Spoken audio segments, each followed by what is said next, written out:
Welcome, everybody, to Navigating Change, the podcast from Teibel Inc. I'm Pete Wright. That there is Howard Teibel.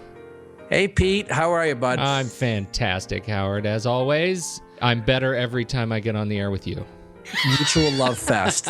Hey, what are we talking about today? We have spent the past many moons on this show talking about things like instituting huge change and how do you communicate strategically across the institution. It has been a long time since we've talked about any of these specific angles that business officers and institutions are taking to help actually mitigate some of these cost overruns. And an article hit the Chronicle that I thought was fascinating, and I wanted to get your insights on it. It was a very brief news item. Faculty members at Texas flagship criticize shared services plan. I think this one's interesting because we've talked about shared services on this show before and how shared services can be a boon to efficiency and to the organization. And yet, this is one of those examples where the faculty has come back saying we have lost or we are losing, we're at risk of losing a key part of the relationship that comes from having these services internalized. Shared services have been around for so long. I mean, there's schools that employed that 20 years ago, and for them, they wouldn't know any other way of doing it. What's interesting, it is coming back. A lot of the work that we're doing in helping schools think through cost-saving opportunities or new revenue, shared services is top of mind in a lot of cases. Some schools haven't done what I would consider to be the very basics. For example, putting shared services around the student-facing functions like student financial aid, the bursar's office. That whole face of shared services has been put in place in many schools, but many schools even haven't taken that step. And that's what I would consider to be a low-hanging fruit. What's interesting about this one, this example, is that my first reaction to reading this is that the school didn't do a good enough job of involving faculty in explaining how it's going to work, why it's going to work, and be of benefit to the school. Now, I say that not being close enough to it, because one of my messages often when I'm speaking is that sometimes it's a few that give the impression that many have such a negative reaction. The truth about this one is that it actually might be a few faculty who feel very strongly about not going this direction. They have enrolled some other faculty in this, and it made the paper. So it is hard from the outside to tell how much resistance there really is to this. When you read, they warn that the adoption of shared services would harm departments' commitment to university education and social mission by devaluing and all that. My gut reaction to this is so much of what happens here is it's out of people's fears. There is no guarantee it's going to devalue the bonds now. Well, and I want to interrupt you there because it's going to change the bonds. That quote I think is important, and I want to reflect on that one specifically. That they devalues bonds between faculty and staff that develop from working toward common goals. Now, here's where I stand on that. What they're looking to do, my guess, is a change. And it's going to change the bonds. It's going to change the way we work together.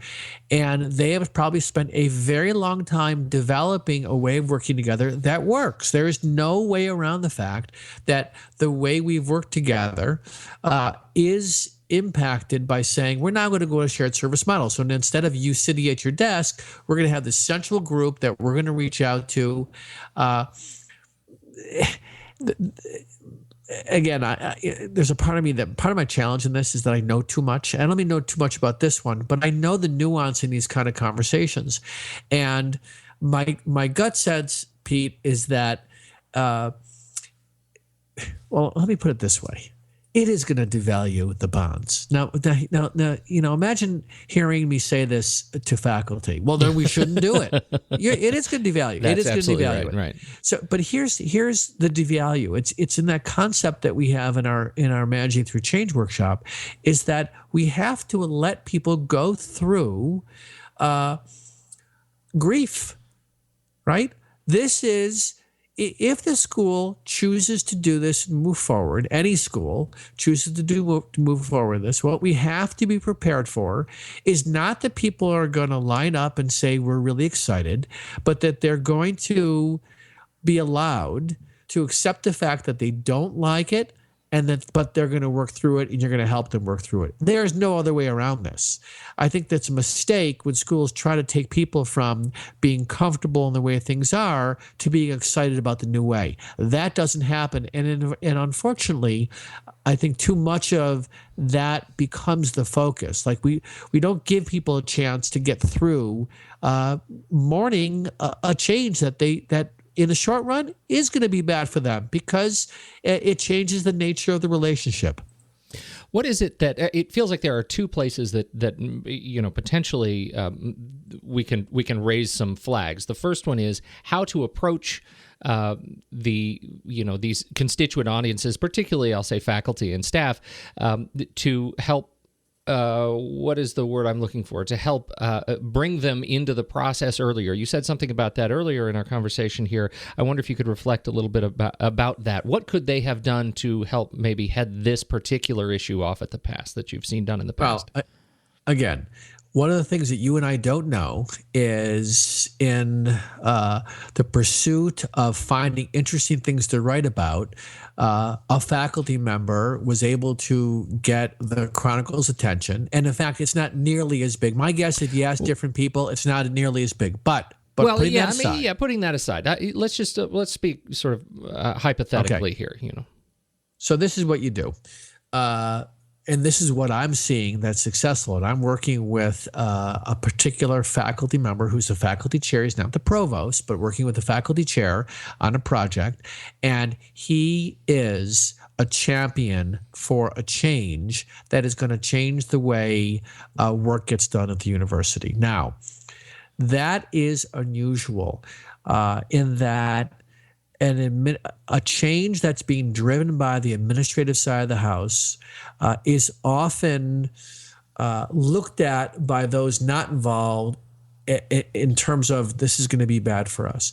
What this institution did, and I don't know enough about Texas in this case, is that they put faculty or a faculty representative who was respected by their peers in a position to tell the truth, or not the truth, but basically tell it like it is to the faculty, and he's listened to differently than if it's head of administration talking to him. So if I was to give any advice, and I would not do one of these projects again without doing this, you need academic representation, whether it's the provost, doesn't have to be. Sometimes the provost is the wrong person, but a faculty leader or somebody respected by the academic side where they will listen and know that their voice is heard in these kinds of projects.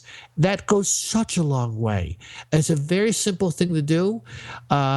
For some schools listening to this, they might say, yeah, it's simple to do, but not here, because they can't, they're thinking, I don't know of an academic who would really work with us to do this. That's part of the work going forward, is reaching out and finding ways to build better connections between you and the academic side of the house. I do think that it's a big issue when these changes get sort of slammed upon you, particularly as big as shared services. I wonder if you could talk just a second on the back end of it, having seen some of these, shared services implementations come through that are successful.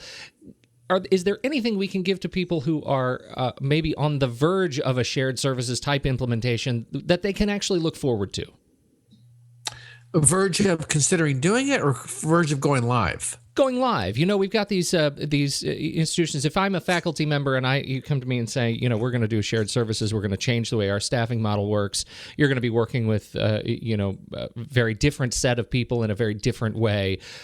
Is there a potential sort of, silver lining that something we can look forward to from a faculty and staff perspective? Yeah, but again, it's a dual edge, because everybody wants their job to be easier. I was just in a academic administrative retreat that I led, and one of the things the financial head of this group said is, let's have a conversation about how we can make your lives easier. Now, they were at the end of this retreat, there was a collective thank you that you're listening to us, but there is a truth around this change. You put shared services in, what you will get over time is a higher quality of service. You'll get better reporting. You'll get better data entry. Why? Because you're getting a group doing something more frequently that, as opposed to very often at the staff level within a department, they don't do some of this technology. And I bring technology change in because I think that's a big driver for bringing in shared services, is that you've got schools that have brought in all kinds of HR financial systems, and there's an expectation to do things at the local level. So a shared service over time is going to produce a higher quality of output. The truth is, in the short run, it's going to make it harder because you're going to have to work a little differently. But it's all a function of your willingness to deal with change. And to the extent that you as a sponsor of this project, a shared service, or overseeing the project, can find a way to minimize making the work harder for people who haven't had to do some of this work, offering assistance, taking feedback, this will help you let them get through this. Unfortunately, and I can appreciate faculty's perspective of this, they didn't sign up to teach or do research to focus on administrative functions. Interestingly, I just reflected in my mind just now, sitting down for a physical, and I recently got a physical, and my primary care physician was sitting in front of his computer, logging directly into his system while he's talking to me. And I'm watching him going, they are doing business so differently. And my guess is some have acclimated to this and embrace it, and others look at that and go, that's the last thing I want to be doing, is doing data entry. But you should have seen this guy. It was brilliant. He was still offering me a high quality service, and he's clicking in different fields, asking me questions. Unfortunately, I think that's where some of this is going. And if we can make it easier for people in the transition, all the better. Well, I think that's a wonderful message to close on. This idea of adaptation is not something to be feared necessarily. It is change. It's hard, but at the end, we have something to look forward to. Yeah, and I would say that, and again, I'm saying this more and more, and it's resonating with people as I say it. We have to allow ourselves and others to go through the discomfort of the change. The fear is understandable. It's like it's going to slow down my job. I'm not going to be as productive. But over time, the productivity picks up significantly if you have that right mindset.